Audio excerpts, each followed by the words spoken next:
So, yun lang mahirap. Ayun, nakita ko na si Madam. Ayun. Ito yan, si Madam, oh. Si Madam yan, oh. Passenger natin yan, guys, oh. Na-drop na natin si Madam. Dito lang sa may, Golden Meadow, San Antonio, Binyan, Laguna. So, nagkalax kami. 523 yung fare niya. Marumi. 469 malinis. So, waiting tayo next passenger, guys. Update ko kayo, baka pumunta ako ng SM or umuwi na ako. Siguro mga nakaano na tayo, 90% na tayo ng quota natin. Ang kulang na lang natin dun sa quota. Siguro mga 1K. So yun guys, yun yung total na natakbo natin. 193 km. Ayun guys, no, nakauwi na tayo sa ating lungga. Umuwi na ako.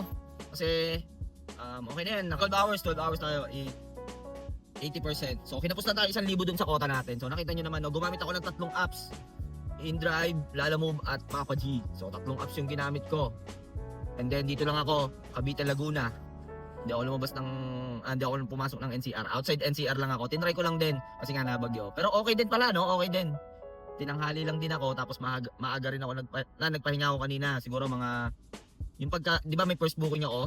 Tapos yung pangalawa pagkabalik ko ng Carmona. Tumambay muna ako dun sa kanto namin. Tapos may inayos ako sa bahay. Siguro mga 1 oras kalahati din ako nakatambay. Pero kung di ako nakatambay, wala na hit ko yung quota.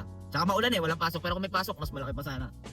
Mas ano pa natin yung quota. Pero okay lang yun at least, di ba? Magkano lang naman yung gas ko, nakita nyo naman. Tsaka konti lang tinong ko. Okay din pala, so na-try na natin outside NCR lang, no? Na-try natin talaga ng may pasok. Gagawin natin yan, no? Siguro mga next week. Sa mga bagong subscriber natin dyan, huwag niyong kalimutan mag-like, comment, at share.